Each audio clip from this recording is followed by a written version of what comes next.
സ്ഥാനാർത്ഥി പ്രഖ്യാപനത്തിന് മുൻപേ തൃശൂർ മണലൂരിൽ വാർ ഹൗസുമായി TN പ്രതാപൻ. വെയർ ഹൗസ് എന്ന് കേട്ടിട്ടുണ്ടോ? വാർ ഹൗസ് എന്ന് കേട്ടിട്ടുണ്ടോ? ഇല്ലെങ്കിൽ മണലൂരോട്ട് വന്നാൽ മതി. തെരഞ്ഞെടുപ്പ് ശേഷം വാർ ഹൗസ് വിക്ടറി ഹൗസ് ആകുമെന്നും പ്രതാപൻ റിപ്പോർട്ടറിനോട് പറഞ്ഞു. മണലൂരിൽ കോൺഗ്രസ് പ്രതാപം വീണ്ടെടുക്കുമെന്നും പ്രതാപൻ പ്രതികരിച്ചു.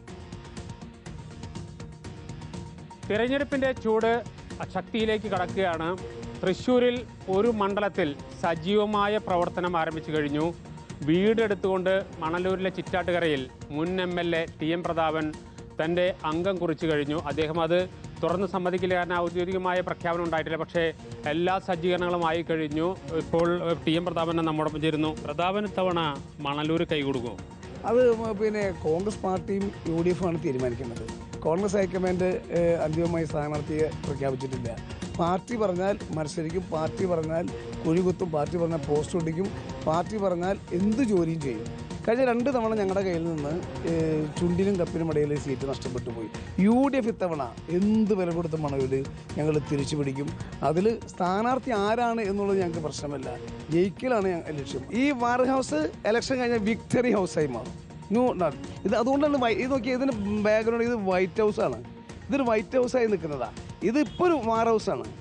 മെയ് മാസത്തിൽ ഇതൊരു വിക്ടറി ഹൗസായി മാറും. ഈ വിക്ടറി ഹൗസ് പിന്നീട് മണലൂരിൻ്റെ ഒരു വൈറ്റ് ഹൗസായി മാറും. ഈ മണ്ഡലത്തിലെ എല്ലാ വോട്ടർമാരും നെഞ്ചത്തിടി കൊള്ളേണ്ടി വരും തവണ. അത് സ്വാഭാവികം. ജെയ്സൺ ഉൾപ്പെടെ എത്ര അടി കൊണ്ട ആളാ. ഇനി എത്ര ഈ സ്നേഹത്തട്ടും ഈ സ്നേഹമുട്ടും ഈ മണലൂരിനെ ആളുകൾ ആഗ്രഹിക്കുന്നുണ്ട്. ആ സ്നേഹത്തട്ടും ഈ സ്നേഹമുട്ടും മണലൂർക്കാർക്ക് ഇനിയും അവർക്ക് സ്വന്തമാണ്. ഏതായാലും ഒരു കാര്യം വ്യക്തമാണ്, പ്രഖ്യാപനത്തിന് മുമ്പ് തന്നെ വിജയം ഉറപ്പിച്ചുകൊണ്ടുള്ള ഒരു ആത്മവിശ്വാസമാണ് ഇപ്പോൾ TN പ്രതാപൻ്റെ വാക്കുകളിൽ നിന്ന് വ്യക്തമായിരിക്കുന്നത്. പ്രവർത്തകരും അതുപോലെ പ്രാദേശിക നേതാക്കളൊക്കെ വലിയ ആവേശത്തിലാണ്. മറ്റ് മണ്ഡലങ്ങളിൽ കാണാത്ത രീതിയിലുള്ള ഒരു ആവേശം വരിൽ കാണുന്നുണ്ട്.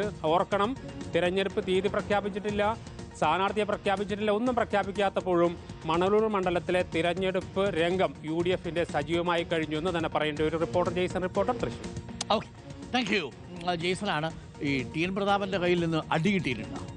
TN പ്രതാപനെ ഇഷ്ടമുള്ള ആൾക്കാരുണ്ടല്ലോ, TN പ്രതാപൻ്റെ അടുത്ത് പോയി TN പ്രതാപൻ ഒറ്റ അടി കിട്ടിയുണ്ടല്ലോ, നല്ല വേദനയാ. പക്ഷെ സ്നേഹത്തോടെ തരുന്ന അടിയാ. അതിനെ പറയുന്ന പേരാണ് സ്നേഹമുട്ട് എന്നാണ് TN പ്രതാപൻ വിട്ടിരിക്കുന്നത്. കോൺഗ്രസിൽ അങ്ങനെ ചില പദങ്ങളുണ്ട്, സ്നേഹത്തള്ള്, സ്നേഹമുട്ട്, അല്ലേ? അപ്പോൾ കൊള്ളാം.